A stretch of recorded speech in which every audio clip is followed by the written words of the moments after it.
It was hard for me to realize that those monuments were not the works of man.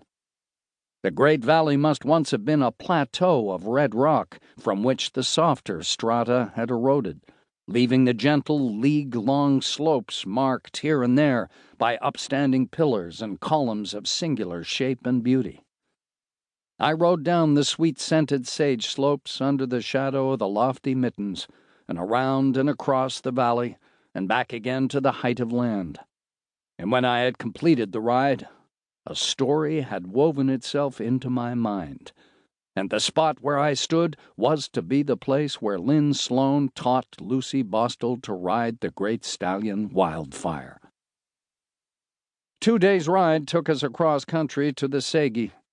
With this wonderful canyon I was familiar, that is, as familiar as several visits could make a man with such a bewildering place. In fact, I had named it Deception Pass.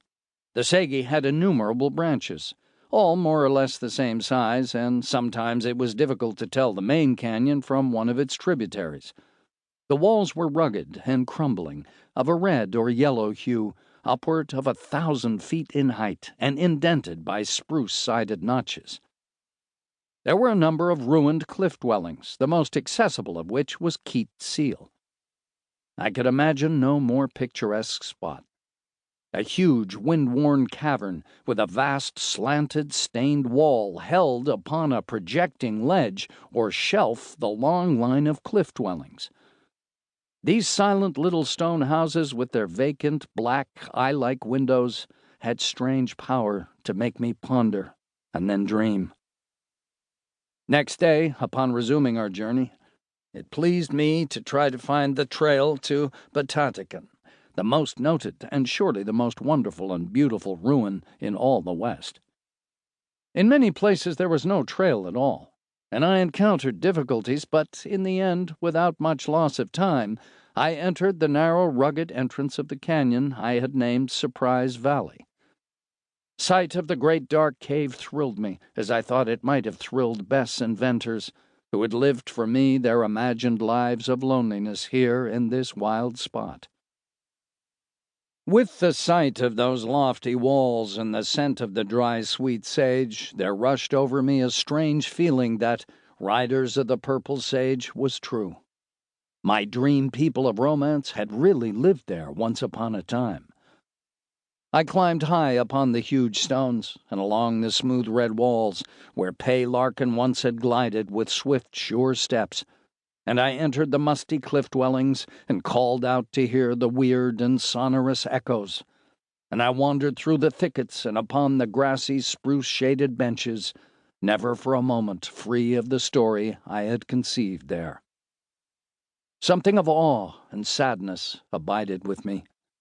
I could not enter into the merry pranks and investigations of my party. Surprise Valley seemed a part of my past, my dreams, my very self.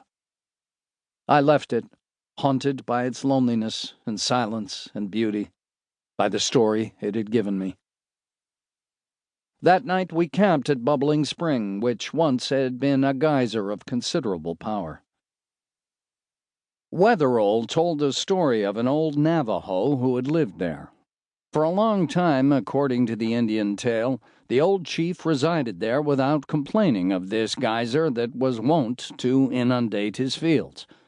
But one season the unreliable waterspout made great and persistent endeavor to drown him and his people and horses, whereupon the old Navajo took his gun and shot repeatedly at the geyser, and thundered aloud his anger to the Great Spirit. The geyser ebbed away, and from that day never burst forth again.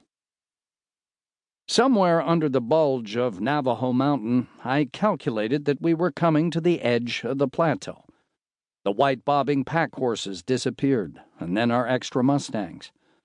It is no unusual thing for a man to use 3 mounts on this trip. Then 2 of our Indians disappeared. But Wetherell waited for us, and so did Nas Ta Bega, the Paiute who first took Wetherell down into Nonozosho Boko. As I came up, I thought we had indeed reached the end of the world. "It's down in there," said Wetherell with a laugh. Nas Ta Bega made a slow, sweeping gesture.